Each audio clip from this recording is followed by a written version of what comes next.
वरियन्ताणं नमो सिद्धाणं नमो आयर्याणं नमो वज्रायाणं नमो लोये सव्वसावुणं ऐसो पंच नमुकारो सव्व पावपणासणो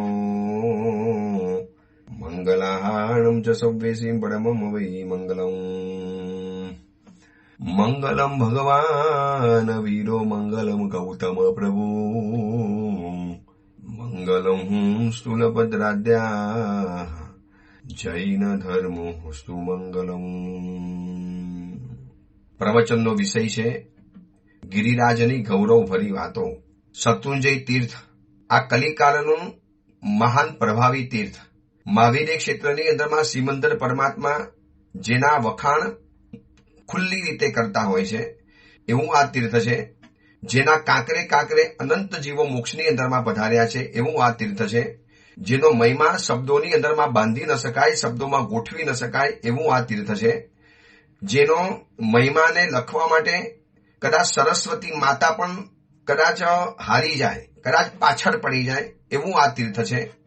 આ તીર્થની સુરક્ષા, આ તીર્થની સેવા, આ તીર્થની વધુમાં વધુ ઉન્નતિ આપણા દ્વારા થાય, બસ એ જ ભાવ સાથે આ ગિરિરાજની થોડી ઘણી વાતો કરવી છે। આ ગિરિરાજ તો આપણે જયારે અસ્તિત્વ નહોતું ત્યારે પણ આ ગિરિરાજનું અસ્તિત્વ તો હતું, અને કદાચ આપણે જયારે દુનિયામાં હયાત નહીં હોઈએ ત્યારે પણ આ ગિરિરાજ તો રહેવાનો છે। પણ આપણી એક ભાવના એવી હોય કે આ ગિરિરાજનું ગુંજન, ગિરિરાજનું ગૌરવ, આ ગિરિરાજની ઉન્નતિ, એની પ્રગતિ, એનો મહિમા, એનો પ્રભાવ દિન પ્રતિદિન ખૂબ વધે અને મારા દ્વારા એની સહેજ પણ હાનિ ન થાય, એની હાનિની અંદરમાં એક નાનકડો નિમિત્ત પણ ન બની જાઉં, એટલા માટે આપણે આ 27 વિશેષતા ગિરિરાજની જાણવી છે। સૌરાષ્ટ્ર દેશની અંદરમાં આવેલું આ રળિયામણું તીર્થ છેક દાદા આદિનાથ પરમાત્મા 99 પૂર્વવાર આ તીર્થની યાત્રા કરવા પધાર્યા અને ત્યારથી આ તીર્થનો મહિમા ઓર વધારે પદીપ્ત બન્યો। શાશ્વતો ગિરિરાજ છે। દર અવસર પીણી ઉત્સર પીણીની અંદરમાં અનંત મુનિવરો આ તીર્થ ઉપર મોક્ષની અંદરમાં ગયા છે, જવાના છે અને હજી પણ આગળ જશે। કેટલા લોકો મોક્ષમાં ગયા કોઈ પાર જ નથી। કરોડોની સંખ્યાની અંદરમાં 99 પ્રકારની પૂજાની અંદરમાં લખવાની અંદરમાં આવ્યું છે કે કરોડો કરોડો કરોડો મુનિવરો જ્યારે પણ કોઈ પ્રસંગ બન્યો, પૂનમ આવી, એવા શુભ દિવસો આવ્યા અને આ તીર્થની અંદરમાં સહજ રૂપે મોક્ષની અંદરમાં ગયા છે। એટલા જ માટે આ તીર્થની વિશેષતાને આપણે જાણવી છે અને 10મા નંબરની આ તીર્થની ગઈકાલ સુધીમાં આપણે 9 વિશેષતા જાણી, છેલ્લી વિશેષતા જોઈ। આ તીર્થ છે સંવેદના તીર્થ। આ તીર્થને જોયા પછી અવનવી સંવેદનાઓ હૃદયમાંથી પેદા થાય, અવનવા ભાવો અંદરમાંથી ઉત્પન્ન થાય, એવી વાતો, એવા ભાવો જે તીર્થમાં આપણે ક્યારે વિચાર્યા પણ ન હોય અને એમ થાય કે આવા વિચાર મને આ તીર્થમાં કેવી રીતે આવે। બસ આ તીર્થ સંવેદના તીર્થ છે। અહીંયા આવ્યા પછી ભરત ચક્રવર્તી રાજાને પણ સંવેદના પેદા થઈ। અહીંયા આવ્યા પછી એમની પરંપરાની અંદરમાં જેટલા પણ રાજાઓ આવ્યા એમને પણ સંવેદના પેદા થઈ। આ તીર્થની અંદરમાં જેટલા પણ યાત્રિકો આવે છે દરેકને કંઈ ને કંઈ સંવેદના પેદા થાય છે કે ગિરિરાજ માટે હું શું કરું, આ શાશ્વતા ગિરિરાજ પર્વતાધિરાજ માટે હું શું કરી શકું, આ મારો તરણ જહાજ આ જે ગિરિરાજ છે એની ઉન્નતિ, એના પ્રભાવ માટે હું શું કરી શકું। બસ આ જે ભાવ અંદરમાંથી પેદા થાય આને કહેવાય છે સંવેદના। હવે 10મા નંબરમાં જોવું છે, આ તીર્થ છે સમાધિ તીર્થ છે। સમાધિ એટલે મનની શાંતિ। એક વાત યાદ રાખજો, સાધનાના ક્ષેત્રની અંદરમાં કદાચ શબ્દ ચાલે, કદાચ હું ઉપવાસ કરું કે ન કરું, કદાચ હું પૌષધ કરું કે ન કરું, સાધનાના ક્ષેત્રની અંદરમાં કદાચ શબ્દ ચાલી શકે છે, કદાચ હું યાત્રા કરું કે ન કરું, આ કદાચ શબ્દ સાધનાના ક્ષેત્રમાં ચાલે, હું પ્રતિક્રમણ કદાચ ઉભા કરું કે ન કરું, એટલે સાધનાના ક્ષેત્રમાં કદાચ શબ્દ ચાલે છે, પરંતુ સમાધિના ક્ષેત્રમાં તો ચોક્કસ શબ્દનો પ્રયોગ કરવો પડે, ચોક્કસ કરીશ, ત્યાં કદાચ નહીં ચાલે। સાધના કદાચ કરો કે ન કરો ચાલી જશે, પણ સમાધિ તો મારે રાખવી જ પડશે। અને આ ગિરિરાજ આપણને સમાધિ શીખવાડે છે। આ ગિરિરાજની અંદરમાં આવીને કેટલા લોકોને અપૂર્વ સમાધિ મળે છે। સૌથી વધુ સમાધિ આ ગિરિરાજ આપવાનું કામ કરે છે। આ ગિરિરાજની જે એક નીચે નગર વસેલું છે, આ બાજુ આદપુર અને આ બાજુ પાલિતાણા શહેર, તો પાલિતાણા શહેરની અંદરમાં જેટલા પણ વયોવૃદ્ધ મુનિરાજો છે, વયોવૃદ્ધ સાધ્વીજી ભગવંતો છે, રોજ તળેટીમાં જતા આવતા આ સમણ સમણી ભગવંતોના દર્શન થાય છે. કોઈ સ્થિરવાસ રહેલા છે, શરીર અશક્ત બની ગયું, જંઘાબળ ક્ષીણ બની ગયું. શાસ્ત્રોમાં પણ લખ્યું છે કે જંઘાબળ જ્યારે ક્ષીણ થાય, શરીર જ્યારે અડકે, ત્યારે વ્હીલચેર કે ડોલીના બિનજરૂરી ઉપયોગ ટાળી અને એક જગ્યાની અંદરમાં સમણ સમણી ભગવંતોએ સ્થિર બની જવાનું. હવે શહેરમાં તો ક્યાં આવી વ્યવસ્થાઓ મળવાની? શહેરની પણ એક મર્યાદા છે, એક મજબૂરી છે. દરેક સંઘની અંદરમાં એક જ ઉપાશ્રય હોય અને એ ઉપાશ્રય વળી પાછો નાનો પડતો હોય અને એની અંદરમાં જો સ્થિરવાસ સમણ સમણી ભગવંતોને રાખે તો સંઘ ચોમાસાવાળા મહાત્માઓને ક્યાં રાખે? બીજી બધી ઘણી કદાચ મર્યાદાઓ નડી જાય. એટલા માટે આ શત્રુંજય તીર્થાધિરાજની અંદરમાં સમણ સમણી ભગવંતોએ અલગ અલગ રીતે પોતપોતાના ભક્તો દ્વારા, કોઈએ પોતાના પરિવાર દ્વારા, કોઈએ પોતાના પરિચિતો દ્વારા એક પોતાના નાનકડા, કોઈને દરેકની શક્તિ મુજબ, દરેકના પોતપોતાના ગ્રુપ મુજબ એને પોતાના ઉપાશ્રય બનાવી દીધા. કેટલાય સમણ સમણી ભગવંતોને હું મળ્યો. કોઈ એક સમય એવો હતો કે જે સમણ સમણી ભગવંતો આ ધરતીને ધ્રુજાવતા વિહાર કરતા હતા, જેના પાવન પગલે ધરતી ધબકાર કરે એવા મહાત્માઓ હતા, જે પ્રવચનોની પાટ ઉપર બેસીને લોકોના હૃદયને ડોલાવતા હતા. એવા સમણી ભગવંતો હતા કે જેમને કેટલાય સાવિકાઓના જીવનની અંદરમાં પ્રતિબોધ કરવાના કામ કર્યા છે. આજે શરીર અશક્ત બન્યું છે અને લાખો કરોડો નવકાર મંત્રનો જાપ કરે છે આરાધના માટે. હું પૂછું, સાહેબ સાતામાં છો? કોઈ તકલીફ છે? અહીંયા કોઈ તકલીફ નથી. અહીંયા એટલી બધી અપૂર્વ સમાધિ મળે છે અને દરેક સમણ સમણી ભગવંતોના મોઢાની અંદરમાં એક નામ આવ્યું છે, શ્રીયુત કુમારપાળભાઈ વી શાહ. એમને આ પાલીતાણાની અંદરમાં જે વૈયાવચ કેન્દ્રની સ્થાપના કરી છે, આમિલ ભવનની અંદરમાં.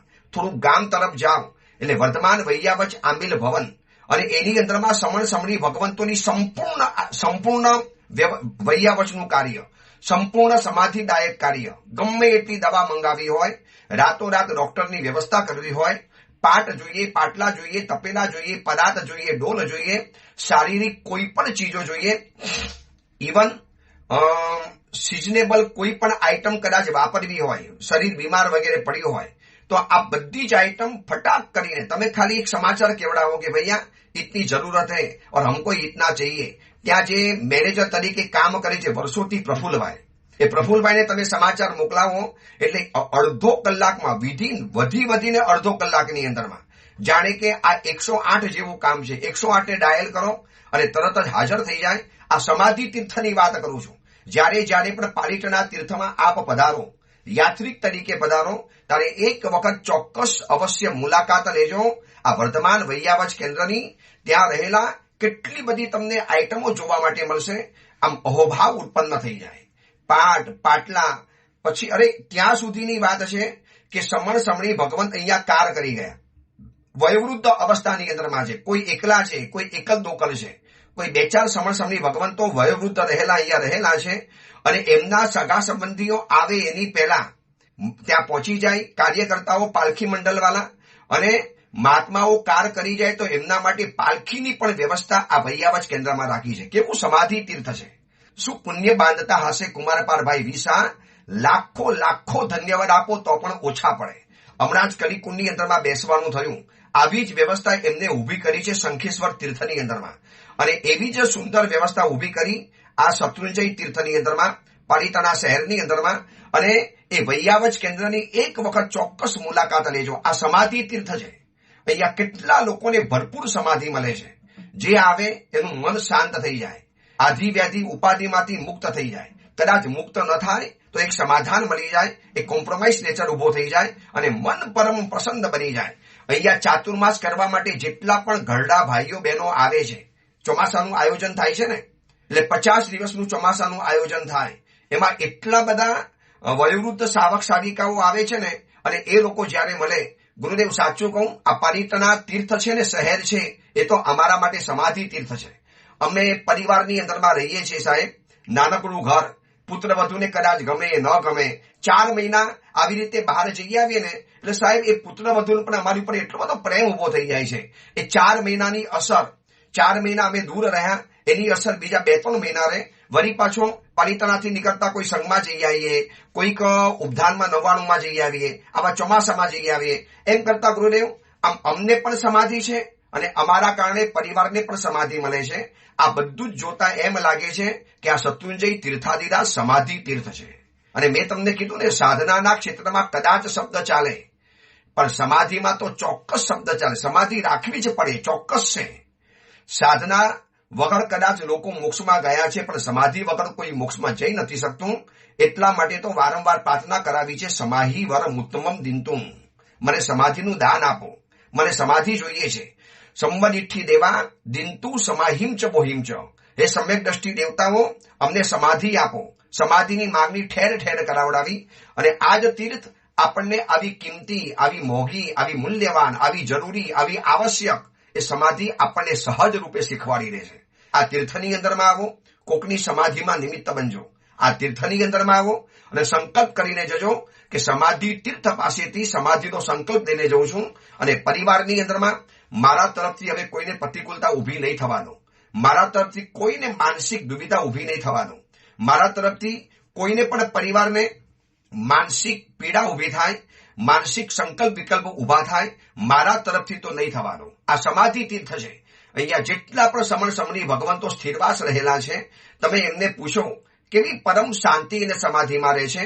અહીંયા જ પાલિતાના શહેરની અંદરમાં પૂજ્યપાદ વજ્રેશ્વર વિજયજી મહારાજ અને એમના સાથે રહેનારા પૂજ્ય આચાર્ય ભગવાન શ્રી હેમપ્રભ સુરીશ્વરજી મહારાજ, એમને એક સમાધિ તીર્થ જેવું એક અદભુત સમણ સમણી ભગવંતોનું વૈયાવજ કેન્દ્ર બનાવેલું છે. એ વૈયાવજ કેન્દ્રની પણ એકવાર મુલાકાત લઈ આવજો. કેવી અદભુત વૈયાવજ કરે છે સમણ સમણી ભગવંતોની. સ્થિરવાસ રહેનારા કોઈ પણ સમુદાયના મહાત્મા કોઈ પણ કન્ડિશન વગર બસ સાહેબ પધારો, આપની A to Z વ્યવસ્થા અમે કરી દઈશું. આવી સરસ મજાની વ્યવસ્થા આ પાલિતાના શહેરની અંદરમાં થયેલી છે. હું તમને આવી કેટલી વ્યવસ્થાની વાત કરું, કલાક કદાચ નીકળી જાય, એટલી બધી સમાધિની વ્યવસ્થાઓ સરસ મજાના. અને કેટલાક શાવક શાવિકાઓ તો એક રસોડું ખોલીને રહેલા છે. બસ સાહેબ આપને અનુકૂળ દ્રવ્ય મળે. વયવૃદ્ધ સમણ સમણી ભગવંતોને કોઈ અનુપાન જોઈતું હોય, કોઈક દવા વગેરે વાપરવી હોય, તો એ બધાનો લાભ અમે લઈએ છીએ. અમે હતા મેવાડ ભવનની અંદરમાં, એની સામે છે જેતાવાડા ભવન. જેતાવાડા ભવનની અંદરમાં એન્ટવર્પમાં રહેનારા કેટલાક પરિવારોએ ભેગા થઈ અને ત્યાં એક સરસ મજાનું રસોડું ખોલ્યું છે. એકલા સમણ સમણી ભગવંતો માટે નહીં, પણ બધા માટે. પણ એનાથી મોટો એ લોકોનો પર્પસ એ હતો કે સ્થિરવાસ રહેલા વયોવૃદ્ધ સાધ્વીજી ભગવંતો અને સમણ ભગવંતો, ઉંમર થઈ ગઈ છે, અમુક ભોજનશાળાનો તીખો કે એવો ખોરાક કદાચ અનુકૂળ ન આવે, અહીંયા બિલકુલ ઘર જેવું બસ અમે સાહેબ ભક્તિ કરવા માટે રહ્યા છીએ. આ બધું જ જોયા પછી એમ થાય કે વાહ, આ શત્રુંજય તીર્થાધિરાજ એટલે કે સમાધિ તીર્થ છે.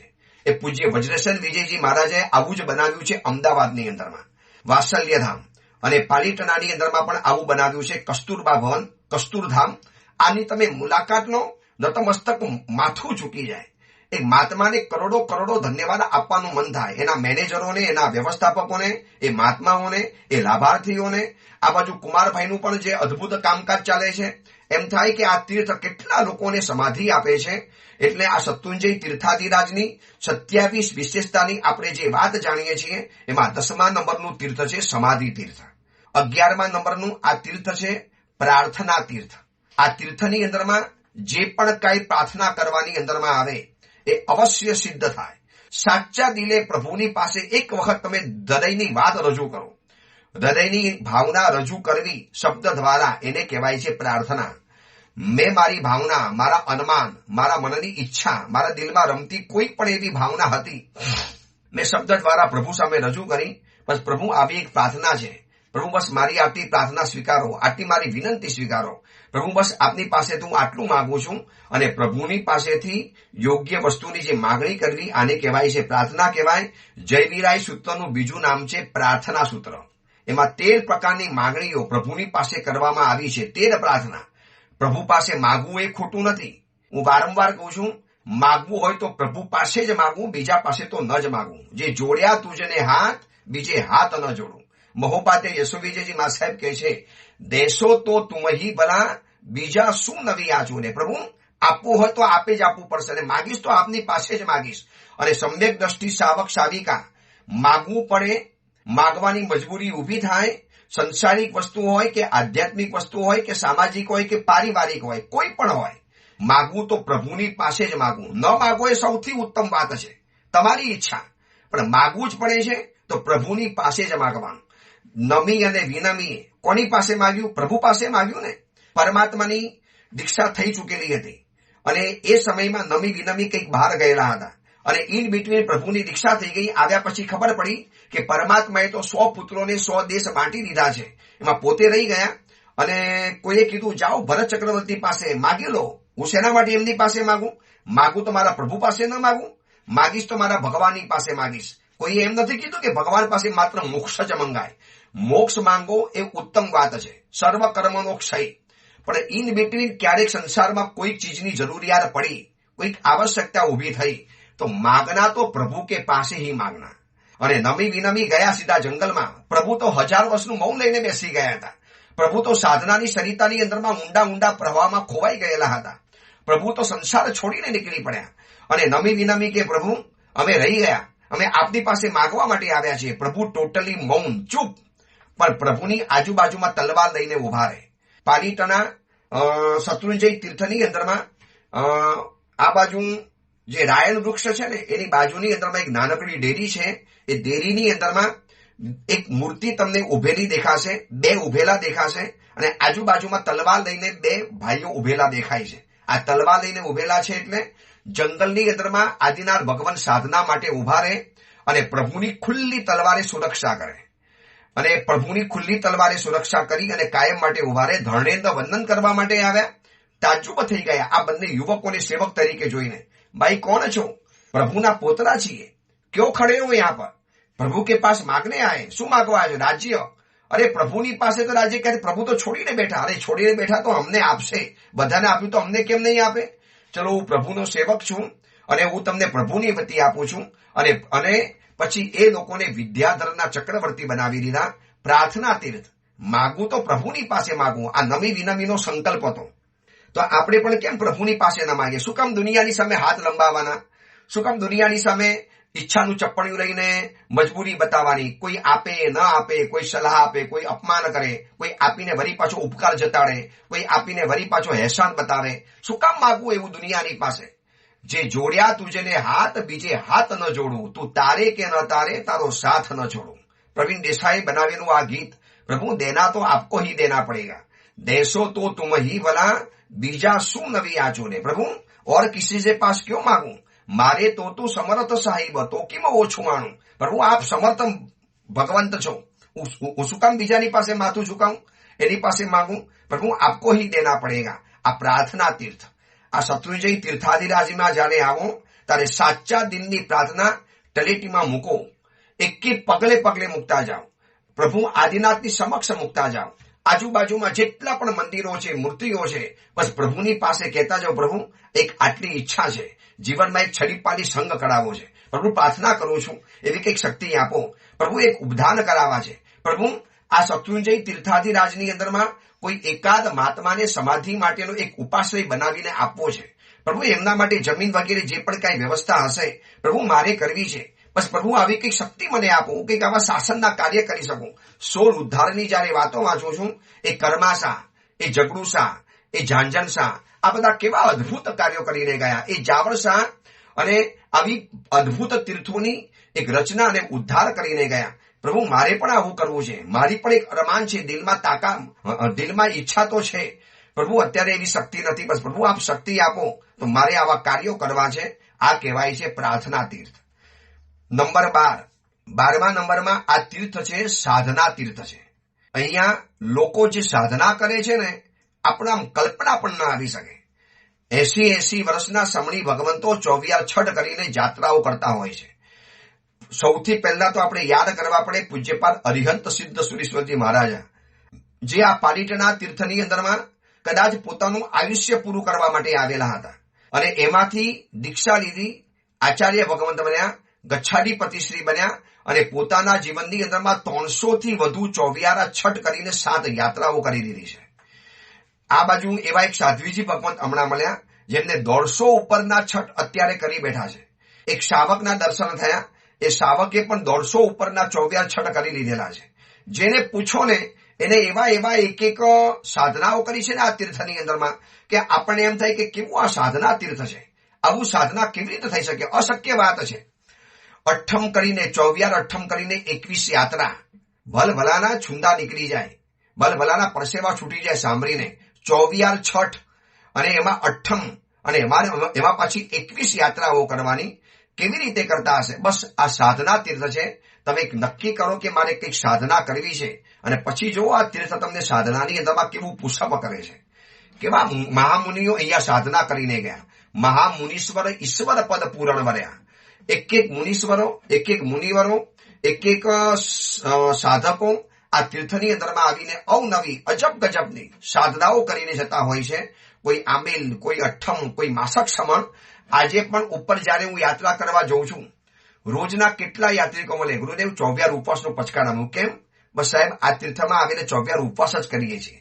અહીંયા કાકડે અનંતા જીવો મોક્ષમાં ગયા. ક્યારેક તો અમારું નારિયેળ ઉચકાશે, ક્યારેક આપણો પણ નંબર લાગશે ગુરુદેવ. બસ એક 24 ઉપવાસ કરવો છે. અહીંયા લોકોએ 24 ઉપવાસ કરી અને અનશનમાં ઝુકાવી અને મુનિવરો મોક્ષની અંદરમાં ગયા. શું એ તીર્થની અંદરમાં ખાવાનું તો ગમે ત્યારે મળી જશે. આવું એક સત્વ પેદા કરાવે, આવી એક સાધના પેદા કરાવડાવે આ તીર્થ છે. તમે સાધનાનું કોઈ પ્લાન ન કર્યો હોય, કોઈ સાધના પહેલેથી નિશ્ચિત ન કરી હોય, પણ પાલિતાણા તીર્થની અંદરમાં આવો, આ તીર્થાધિરાજની અંદરમાં આવો. આ શત્રુંજય તીર્થાધિરાજમાં તમે એન્ટ્રી કરી, પાલિતાણા શહેરમાં તમે ખાલી એન્ટ્રી કરી અને જો હૃદયમાં એક અરમાન રમવા મળે. આજે તો ખુલ્લા પગે ચડવું છે, આજે તો ચાલીને જ કરવું છે. કેટલા નાના નાના છોકરાઓ યાત્રામાં મળે છે. એવા નાના ભૂલકા જેવા છોકરાઓ રમતા રમતા ઉપર ચડે. કોઈ પૂછે મમ્મી કિતના બાકી હે, મમ્મી થક ગયા હું, મમ્મી એસા હો ગયા હું. પછી મમ્મી પપ્પા પટાવતા ઉપર લઈ જાય. એમ થાય કે આ રમકડા જેવા નાના દીકરાઓ કેવી સાધના કરે છે.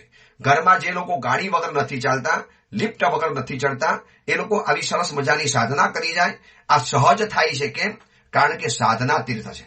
અહીંયા ક્યારેક કોઈ સમણ સમણી ભગવંતની મુલાકાત લેજો. સ્થિરવાસ ઉપાસેમાં ગયા પછી કરોડો નૌકારની સાધના કરનારા સમણી ભગવંતો અહીંયા છે. લાખો ઉવસગ્રમના જાપ કરનારા સમણ સમણી ભગવંતો અહીંયા છે. એક એમના સમયની અંદરમાં જેમને અપૂર્વ સાધનાઓ કરી હશે એવા સમણ સમણી ભગવંતો અહીંયા સ્થિરવાસ છે. એક સમણ સમણી ભગવંતોની એક સાધનાનો ઇતિહાસ છે. ત્યારે પૂછો ત્યારે ખબર પડે કેવી અદ્ભુત સાધનાઓ લઈને બેઠેલા છે, કરીને બેઠેલા છે. આ તીર્થ સ્વયં સાધના અને આ તીર્થ આપણને સાધનાની અંદરમાં પ્રેરક બની જતું હોય છે. 13મા નંબરમાં આ તીર્થ આવે છે વૈભવ તીર્થ છે. આ તીર્થનો વૈભવ જાણી શકો છો? કેટલો મોટો વૈભવ ધરાવે છે આ તીર્થ.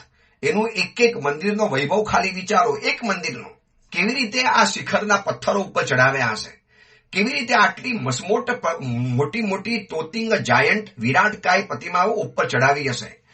આમ ક્યારેક વિચારીએ ને, મંદિરોના એક સુવર્ણરંગી કળશો, મંદિર ઉપર ફરફરતા તાંબાના એક દંડો અને મંદિરમાં રહેલી એક પ્રતિમાઓ, મંદિરમાં રહેલા અને આલિશાન મંદિરો, આ બધું જોયા પછી એમ થાય કે લોકોએ શું પૈસાનો અહીંયા દાન કર્યું છે. કેવો આ વૈભવી તીર્થ છે. ખાલી શત્રુંજય તીર્થાધિરાજના ઉપરના જિનાલયોનો હિસાબ ગણો ને, નવટુંક વગેરે ઇત્યાદિ જે 700-800 જિનાલયો જે થાય છે, એની આજે બજાર વેલ્યુ ગણો ને તો પણ કેટલું મોટું આ તીર્થ રહી જાય, વૈભવ તીર્થ. અને એમાં આનંદજી કલ્યાણજી પેઢી અને જે અદ્ભુત વહીવટ કરે છે. અને આ અહીંયા જે વૈભવ ઉત્પન્ન થાય છે, જે ભંડારમાં આવક નાખો છો, જે રોજના લાખો રૂપિયાના જે ચડાવા થાય છે, આ બધા જ દેવદ્રવ્યના પૈસા, એનાથી સમસ્ત હિન્દુસ્તાનના આપણા જૈનોના જિનાલયો અદ્ભુત બનતા જાય છે. કોઈ આપણે સરકારની સબસિડી નથી માંગતા, કોઈ આપણે સરકારી ગ્રાન્ટ ઉપર નથી ચાલતા. આપણા પોતાના કરોડો રૂપિયાના જિનાલયો, બસ આવા જ 2-3 તીર્થ એવા છે કે જેનાથી કરોડો રૂપિયાના મોટા જિનાલયોના જીર્ણોદ્ધાર થઈ જાય છે. અંતરિક્ષજી, ગિરનારજી, શંખેશ્વરજી, આવું શત્રુંજયજી, આવા જેટલા તીર્થો છે, જીરાવલ્લાજી, આ બધા તીર્થોની અંદરમાં જે વૈભવ પથરાયેલો છે ને, આમ છાતી સીનો તાણીને કહેવું પડે કે કેવા અમારા વૈભવી તીર્થો રહેલા છે. અમે પોતે ઉભા કરેલા છે.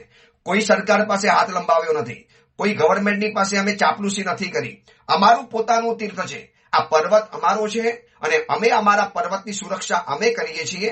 આવશે એવા બે ચાર એવી વ્યક્તિઓ જે આપણે બાબુના દેરાસરથી બહાર જઈએ છીએ અને જે દુકાનવાળો છે, આવા તો તોફાની તત્વો આવી જવાના, પણ કશું જ નહીં બગાડી શકે. થોડા ઘણા આપણે ડિસ્ટર્બ કરી જવાના, પણ આપણું જે વૈભવ છે ને એની સામે તો દુનિયા પાણી ભરે એમ છે. આ ખાલી શત્રુંજય તીર્થાધિરાજના જિનાલયોનો વૈભવ, એમાં રહેલી પ્રતિમાઓ, એ પ્રતિમાની જે પણ તમે આવક વગેરે ગણો, ઉપજ વગેરે ગણો, ચઢાવા વગેરે ગણો, એની ફિગર તો કદાચ જાહેરમાં બોલી શકાય એમ નથી, પણ કોઈ હિસાબ નથી. અને આ બધું જાણતા જાણતા એવો વૈભવ ઉભરાય. હું જ્યારે પણ રોજ યાત્રા કરું છું સવારના સમયની અંદરમાં, આમ એક એના પગથિયા જોઉં, મંદિરોના શિખર જોઉં, રસ્તાની અંદરમાં આવતી એક ડેરીઓ જોઉં, પછી ઈચ્છાકુંડ, છાલાકુંડ, કુમારકુંડ, પછી આ બાજુ મોગીબા વિસામો, રૂપારીબા વિસામો, આ બધા વિસામોને જોતા જોતા જોતા જોતા આગળ વધીએ. આમ વૈભવને જોતા જોતા ક્યાં રામપુર આવી જાય અને ક્યાં સગારપુર અને હાથીપુર ને વાઢલપુર આવી જાય ખબર નથી પડતી. સીધા રતનપુરમાં આપણે એન્ટ્રી કરી દઈએ, કારણ કે આપણું આ વૈભવી તીર્થ છે અને આનો વૈભવ ઝાંખવો ન પડે, આના વૈભવને કોઈની બુરી નજર ન લાગે. આ વૈભવ ક્યારે તૂટે નહીં એની જવાબદારી આપણી છે અને એના માટે કેટલીક આચાર સંહિતા આપણે પાડવી પડશે. એનું એક નાનકડું અલગ પ્રવચન હું મોકલવાનો છું, ઓડિયો પ્રવચન. શત્રુંજય તીર્થાધિરાજની અંદરમાં 14 વર્ષ પછી આવ્યો અને એમાં કેટલીક આચાર સંહિતા જૈનોએ જડબે સલાક પાડવી જરૂરી છે. અગર આ આચાર સંહિતામાં જો આપણે જડબે સલાક બની ગયા, એકદમ મજબૂત બની ગયા, એકદમ સ્ટ્રોંગ બની ગયા, કોઈની તાકાત નથી કે આ તીર્થને આપણી પાસેથી લઈ લે કે તીર્થને કંઈક નુકસાન પહોંચાડી દે. આપણી જવાબદારી છે બસ એ આચાર સંહિતા પાડી બતાવે દરેક યાત્રિક વર્ગ, તો અદ્ભુત કામ થઈ જાય. ચલો આપણે વિચારીએ છીએ 13મા નંબરની અંદરમાં વૈભવ તીર્થ. એનો વૈભવ, એ તીર્થની એક જાહો જલાલી, આ તીર્થના આ સુધીના થયેલા જે ઉદ્ધારો, આ તીર્થની પાસે આવતી આવક, ઉપજ, દાન પેટીની અંદરમાં, ભંડારની અંદરમાં, અને એનાથી થતા જીર્ણોદ્ધારના કાર્યો, એક જિનાલયમાંથી કેટલા જિનાલયો ઉત્પન્ન થઈ જાય છે. એક આ આદિનાથ પરમાત્માના જિનાલયમાંથી કેટલા જિનાલયો ઉભા થઈ ગયા. અને એની નીચે તલેટીમાં પાલિતાના શહેરની અંદરમાં જેટલી પણ ધર્મશાળા છે, જેટલા પણ જિનાલયો છે, જેટલા પણ ઉપાશ્રયો છે, ખાલી એનો આંકડો ખાલી કરીએ ને તો કદાચ હિન્દુસ્તાનના બજેટની બરાબર આપણી પાસે ફિગર વગેરે આવી જાય. એટલા મોટા વૈભવ આપણે ધરાવીએ છીએ આ તીર્થાધિરાજનો. તો આ વૈભવને સાચવવાની જવાબદારી મારી અને તમારી છે. શું કામ હું તમને આ પ્રવચનો આપું છું, કેમ તમને 27 વિશેષતાઓ બતાવું છું? આ સાંભળ્યા પછી મનમાં સંકલ્પ કરો, આ તીર્થની સુરક્ષા કરવાની જવાબદારી મારી છે. ખાલી યાત્રિક નહીં બનવું, આ તીર્થની સુરક્ષા કરવી હશે તો સેવક અને સૈનિક વર્ગની જરૂર પડવાની છે. ખાલી યાત્રિક બનીને અહીંયા શત્રુંજયમાં નહીં આવતા પ્લીઝ.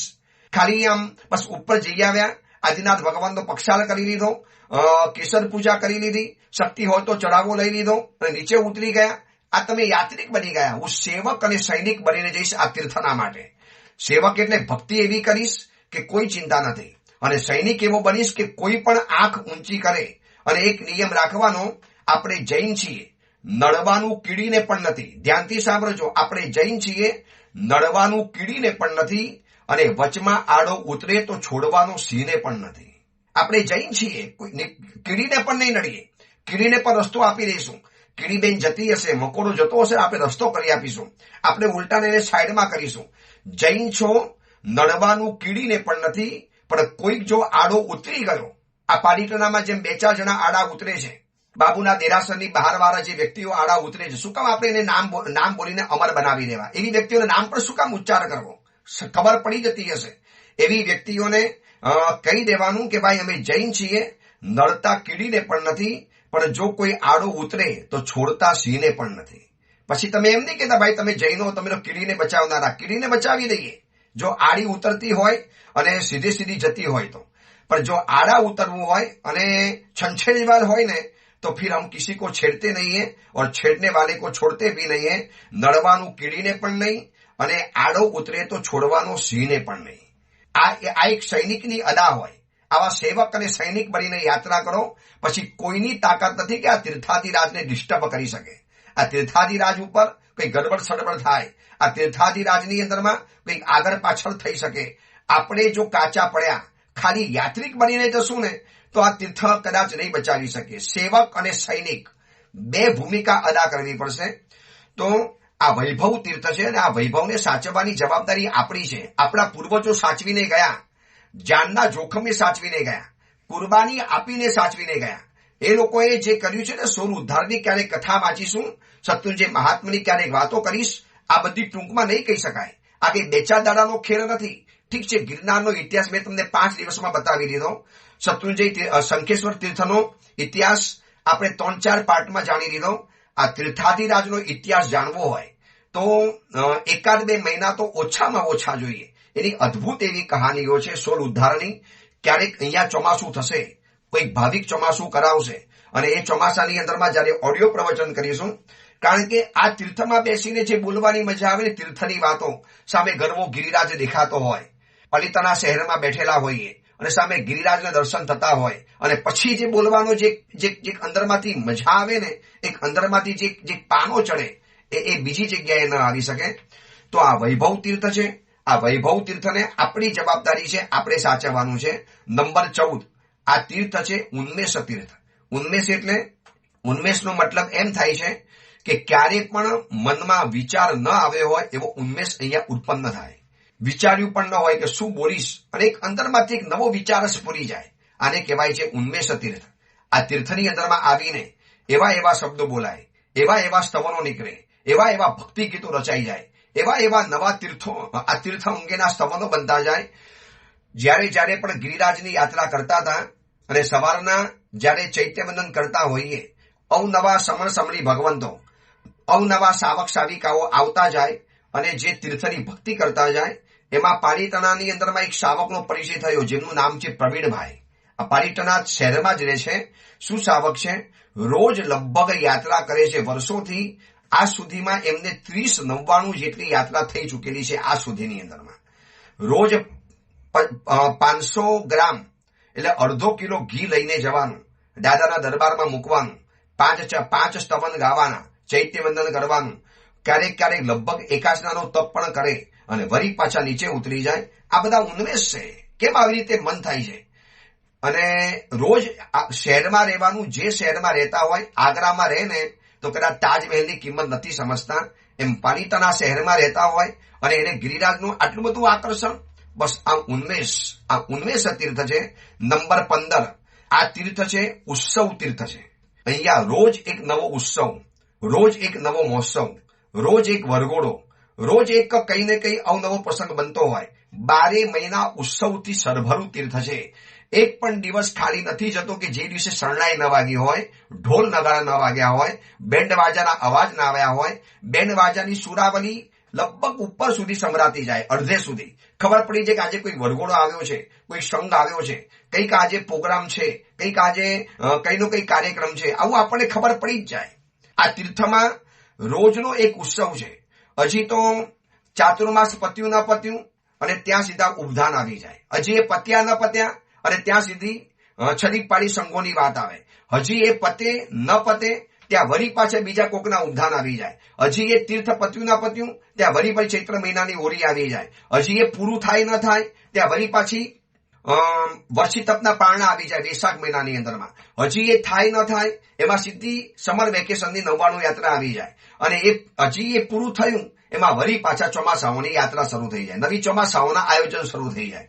અને ઇન બિટવીન કોઈ 2-4 બસ લઈને આવ્યા, કોઈ 5 બસ લઈને આવ્યા, કોઈ પોતાના પરિવાર સાથે આવ્યા, કોઈને પોતાનો વર્ષી તપ છે એ નિમિત્તે કંઈક નાનકડો મહોત્સવ રાખ્યો. રોજની મહાપૂજા, રોજના રોજ કઈ ના કઈ કાર્યક્રમ, રોજના અવનવા બનાવો, અવનવા પ્રસંગો. એમ લાગે કે આ તીર્થમાં ઉત્સવ શોધવા નથી જવું પડતો. 12 મહિના ઉત્સવ, 365 દિવસ મહોત્સવ જેવું વાતાવરણ, હર્યુભર્યું વાતાવરણ લાગે.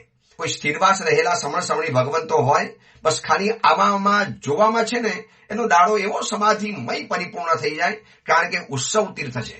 ઢોલ નગારા, સંગીત, શેણાઈ, પછી વરઘોડા, બગી, છાઠમાઠ, ઉપધાન, 99, છડીપાલી સંઘ, વ્યક્તિગત મહોત્સવો, ચોમાસાના આયોજનો, ચૈત્ર માસની હોરી, સમર વેકેશનનું આયોજન, અવનવી વાતો ચાલતી જ જાય, રોજ ચાલ્યા કરે. હું આ 10 દિવસ તીર્થાધિરાજની અંદરમાં રહેવાનું થશે. 10 દિવસ એમાં રોજ એક વરઘોડો જોયો, રોજ એક છડીપાલી સંઘ આવતો હોય, રોજ કેટલીક બસો આવતી જાય. આમ સવારના 4 વાગ્યાથી જુઓ તો તળેટીની અંદરમાં એક ઉત્સવ જેવું વાતાવરણ લાગે. સમગ્ર પાલિતાના શહેરની અંદરમાં જ્યાં નજર નાખો ત્યાં રોજનો મહોત્સવ. લોકો પણ ચોંકી જાય છે અજયનો કે શું જૈનોની કહેવી પડે, રોજ મહોત્સવ, ચાલુ દિવસે પણ મહોત્સવ ચાલ્યા કરે. શહેરોમાં તો પર્યુષણ પર્વ જાય અને બિલકુલ સુમસામ થઈ જાય. જ્યાં ધૂમધામ ત્યાં સુમસામ અહીંયા પાલિતાણા શહેરની અંદરમાં તીર્થાધિરાજની ગૌરવ ગાથાની અંદરમાં તીર્થાધિરાજની ગૌરવ ગોદની અંદરમાં સુમસામ એકલું સુમસામ નથી, રોજની ધૂમધામ છે. અહીંયા સુમસામ તમને જોવા જ ન મળે, અહીંયા શાંતિનો અનુભવ જ ન થાય. એમાં તલેટી રોડ ઉપર જે લોકોના ઉપાશ્રય કે ધર્મશાળા હશે, પૂછો એ લોકોને. સવાર બપોર સાંજ ક્યારેક ક્યારેક વરઘોડા ચાલ્યા જ કરે. એમાં તો ચોમાસાની સિઝન હોય તો કેનારા કે છે, મેં તો હજી ચોમાસું નથી કર્યું પાલિતાણામાં, પણ કેનારા કે છે કે પહેલા એક જણનો વારો હોય, પછી બીજા જણનો વારો, પછી ત્રીજાનો વારો, સવારથી સાંજ સુધીની અંદરમાં વરઘોડાની લાઈન ચાલ્યા જ કરે પાલિતાણા શહેરની અંદરમાં. પછી પર્વાધિરાજના વરઘોડા આવે, માસક શ્રમણ કર્યા એના વરઘોડા આવે, કોઈ આ સિદ્ધિ તપ કર્યા એના ઢોલ નગારા વાગે. સતત ઉત્સવ ભર્યું વાતાવરણ. કે આવું તીર્થ જોવા માટે મળશે. એક દિવસે 4 વરઘોડા હોય, 4 પ્રસંગ હોય. એમ થાય કે કયા પ્રસંગમાં જઈએ, 4 વિનંતી આવી જાય. હું આટલા દિવસ રહ્યો ને 10 દિવસની અંદરમાં, એમાં કેટલાય પ્રસંગોમાં હાચવવા માટે જવું પડ્યું. ગુરુદેવ આજે વ્યાખ્યાન આયોજન રાખ્યું છે, પધારો. આજે અહીંયા અમારું આ પૂજન છે, પધારો. ગુરુદેવ આજે અમારે ત્યાં આટલા લોકો આવ્યા છે, એક નાનકડું પ્રવચન જાય ટાઈપ રાખવું છે, ત્યાં પધારો. સતત ઉત્સવ ભર્યું વાતાવરણ. તમને દિવસ ક્યાં જાય ને ખબર ન પડે. આની અંદરમાં કદાચ શહેરમાં ક્યારેક દિવસ પસાર કરવાની તકલીફ પડે, અહીંયા તો શહેર ક્યાં ચાલી જાય ખબર ન પડે. ઉત્સવ તીર્થ છે. અને 15મા નંબરમાં ઉત્સવ તીર્થ, 16મા નંબરમાં આ તીર્થ છે ઉલ્લાસ તીર્થ છે. આ તીર્થની અંદરમાં આવ્યા પછી દિન પ્રતિદિન ઉલ્લાસ વધતો જાય. ક્યારે થાક જ ન લાગે, એમ લાગે કે બસ હજી વધુ રહીએ આ તીર્થની અંદરમાં. એટલો બધો ઉલ્લાસ આવે, એટલો બધો અંદરમાંથી ઉમંગ પેદા થતો જાય. ઉલ્લાસનો મતલબ એ છે કે જ્યાં વય અને સમય જે ક્યારેય જોવાનું મન જ ન થાય, એનું નામ છે ઉલ્લાસ. અહીંયા એવો ઉલ્લાસ છે કે 80 વર્ષના અને 85 વર્ષના સમણી ભગવંતો પણ યાત્રા કરવા જાય છે. ઉપર મળું છું, કેટલાય સમણી ભગવંતોને ઓળખું છું. કમરથી ઝૂકી ગયેલા સમણી ભગવંત છે, એ પણ યાત્રા કરે છે. એક સમણ ભગવંત એવા મળ્યા કે પગમાં મચકોડ આવી ગયો તો પણ યાત્રા કરે, ધીરે ધીરે ચડે. નું સાહેબ આરામ કરો ને થોડા દિવસ. સાહેબ અહીંયા રહ્યા પછી ઉલ્લાસ કાબુ નથી રહેતો. એમાં થાય બસ ચડી જઈએ, થઈ જશે યાત્રા. એમ થાય સાંજે કે કાલે સવારે યાત્રા નથી કરી, વળી સવાર થાય એટલે વળી પાછું મન દોડવા માંડે છે. આ ઉલ્લાસ તીર્થ છે. ચલો એ અંગેની બીજી વિશેષ વાત આપણે આવતીકાલે કરીશું. 16 સુધી આપણે પહોંચ્યા છીએ. હવે બાકીના જે 27 સુધી પહોંચવું છે એ આપણે પાર્ટ 3 ની અંદરમાં કરીશું. ત્રીજા પાર્ટમાં લગભગ બધું પરિપૂર્ણ કરીશું, કારણ કે પછી મારો પણ વિહાર છે. બસ આ પ્રવચન તમને મળશે, એના 2 દિવસમાં અહીંથી વિહાર શરૂ થઈ જવાનો. 14 વર્ષ પછી આ ગિરિરાજમાં આવવાનું થયું અને આ બધો ઉન્મેષ, આ બધા ભાવો જાગ્યા જે તમારી સમક્ષ મૂકેલા છે. એ અંગેની બીજી વિશેષ વાત આપણે આગળ કરીશું. એ જ મંગલ કામના, મંગલ ભાવના. જીનાગના વિરુદ્ધ કાંઈ પણ બોલાયું હોય તો મિચ્છામી દુક્કડમ.